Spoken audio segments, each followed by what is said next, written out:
Hello मेरे प्यारे प्यारे बच्चों, वेलकम है आप सभी का आपके अपने यूट्यूब चैनल रैनी चौधरी एजुकेशन में। तो आज हम देखने वाले हैं हिंदी व्याकरण में प्रार्थना पत्र कैसे लिखते हैं।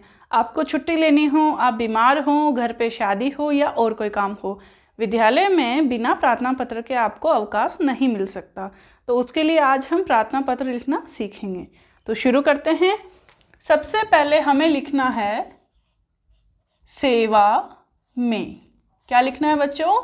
हमें लिखना है सेवा में और फिर लगा देना है इस तरह का निशान जिसे हम सामान्य भाषा में कोमा कहते हैं।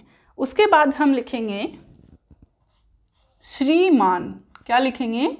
श्रीमान प्रधानाचार्य जी।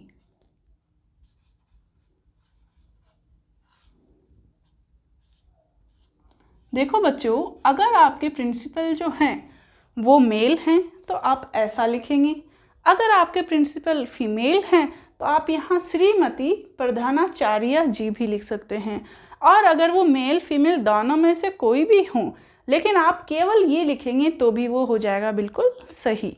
इसके बाद हमको दूसरी लाइन में लिखना है अपने विद्यालय का नाम। जैसे कि मैं यहाँ लिख देती हूँ सेंट पॉल सीनियर सेकेंडरी विद्यालय। यहाँ आप अपने स्कूल का नाम लिखेंगे, अपने विद्यालय का नाम लिखना है आपको और इसके बाद जिस जगह पर आपका स्कूल है उस जगह का नाम आएगा। जैसा कि मैं यहाँ लिख देती हूँ अजमेर। ये समझ में आया बच्चों? उसके बाद आएगी खड़ी पाई। हम प्रार्थना पत्र को मुख्य रूप से 3 भागों में पढ़ते हैं। कितने भागों में? 3 भागों में पढ़ते हैं। जैसे कि मैं साइड में आपको बताती हूँ। फर्स्ट पोर्शन है ऊपर का, जो कि हमने अभी तक देख लिया है यहाँ पे। उसके बाद सेकंड नंबर का पोर्शन होता है बच्चों प्रार्थना पत्र का मुख्य विषय, यानी कि आपको अवकाश क्यों चाहिए, किस लिए चाहिए, कितने दिन के लिए चाहिए, उन सब का ब्यौरा हम यहाँ पर लिखेंगे। और अंतिम जो तीसरा बिंदु है वहाँ पे आपका नाम, कक्षा, दिनांक, धन्यवाद, ये सभी हमको लिखना रहता है। अगर हम नंबर की बात करें, अगर 8 नंबर का आपका परीक्षा में प्रार्थना पत्र आता है बच्चों तो इसको मिलेंगे 2 नंबर। 2 नंबर होगा थर्ड पोर्शन का और 4 नंबर का होगा बीच वाला पोर्शन। इस तरह से अंकों का विभाजन किया जाता है। तो हमने यहाँ पर 2 नंबर जितना तो याद कर ही लिया है। इसमें एक लाइन हमको और जोड़नी है और वो आती है बच्चों विषय। आपको ध्यान रखना है बच्चों, ये जो 3 हमने लिखे हैं ये बिल्कुल एक सीधी रेखा में लिखना है। इनका जो क्रम है और जो लिखने का तरीका है वो बिल्कुल यही आप लोगों को याद रखना है। उसके बाद आप विषय लिखेंगे जिसको मैं खाली छोड़ देती हूँ, क्योंकि यहाँ हम कोई भी विषय लिख सकते हैं। आज हम केवल प्रार्थना पत्र कैसे लिखते हैं वो देख रहे हैं। इसके बाद हम अलग अलग प्रार्थना पत्र आपको सिखाएंगे। इसके बाद हम यहाँ लिखेंगे महोदय। क्या लिखेंगे? महोदय और फिर से कोमा लगाएंगे। अगर आपने ऊपर श्रीमान की जगह श्रीमती लिखा है, प्रधानाचार्य लिखा है, तो आप महोदय की जगह क्या लगाएंगे? महोदया लगाएंगे। यहाँ तक हो गया अपना फिक्स एक पैटर्न है। कोई भी आपको प्रार्थना पत्र अगर लिखनी है तो इसी पैटर्न में आप लोग लिखते जाएंगे। उसके बाद ये जो बीच वाला जो मेन जरूरी भाग है इसका, वहाँ आप लिखेंगे सविनय निवेदन है कि। यहाँ तक हो गया। ये भी एक फिक्स्ड पैटर्न में ही चलता रहेगा। एक निश्चित जो प्रारूप होता है प्रार्थना पत्र का, उसी के अनुरूप हम यहाँ पर लिख रहे हैं। इसके बाद क्या लिखना है? उसको भी मैं कुछ समय के लिए छोड़ देती हूँ यहाँ तक। और इसके बाद की लाइन आएगी, अतः कृपया मुझे अवकाश देकर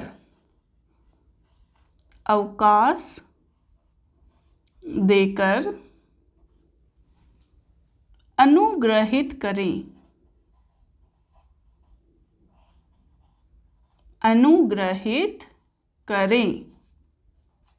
ये समझ में आया बच्चों आपको? ये हमारा बीच का भाग हो गया है।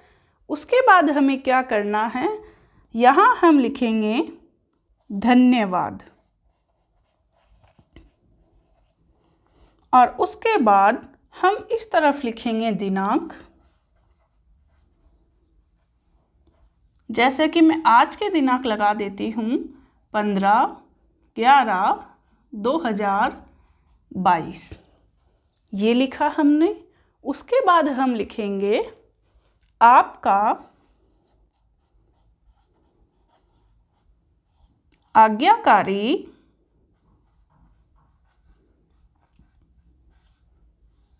शिष्य, और यहाँ आपका नाम आएगा।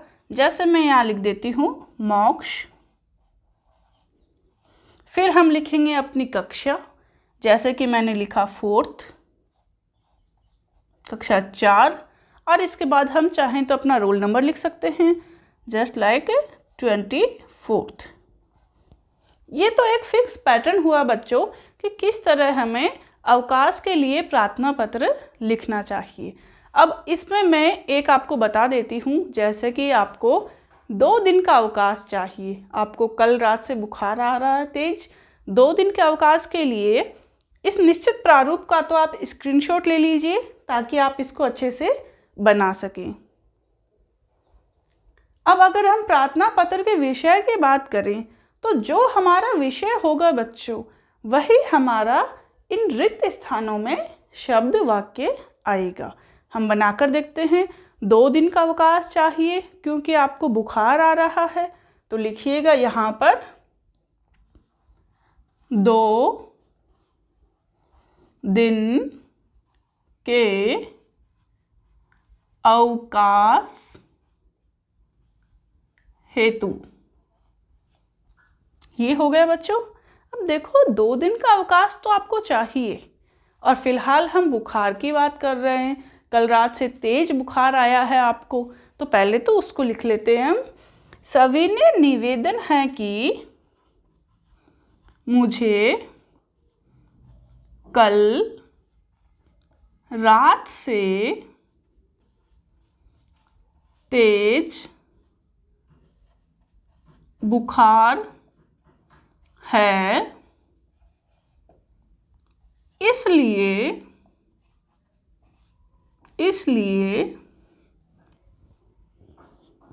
मुझे 2 दिन का अवकाश चाहिए। ये तो हुई बच्चों हमारे 2 दिन के अवकाश के लिए प्रार्थना पत्र, और इसका मुख्य कारण है बुखार आने का। अब अगर आपको कोई और काम है और 2 दिन के लिए चाहिए, तो यहाँ तो 2 दिन के अवकाश हेतु ही आएगा, और यहाँ आप लिख सकते हैं मुझे मामा के घर जाना है इसीलिए 2 दिन का अवकाश चाहिए, या और भी कोई कारण हो आप वैसा लिख सकते हैं। अगर आपको आधे दिन की छुट्टी चाहिए वो भी आप लिख सकते हैं। यानी कि जो विषय आएगा उसी से हमें बीच वाला जो भाग है उसको लिखना है।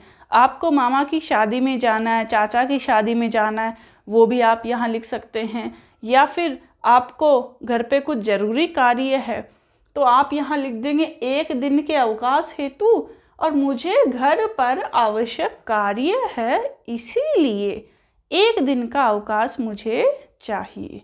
तो मुझे लगता है कि आप लोग आज के प्रार्थना पत्र को अच्छे से समझ गए हैं। ये भाग 1 है, ये सभी का समान रहता है।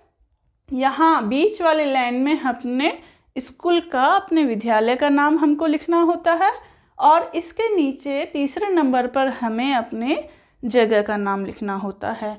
विषय है महोदय, बीच का वाला भाग धन्यवाद, दिनांक आएगी और फिर आपका आज्ञाकारी शिष्य।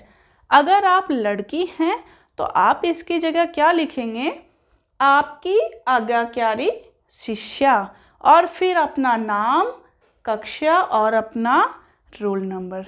तो आज का वीडियो कैसा लगा मुझे ज़रूर बताइएगा।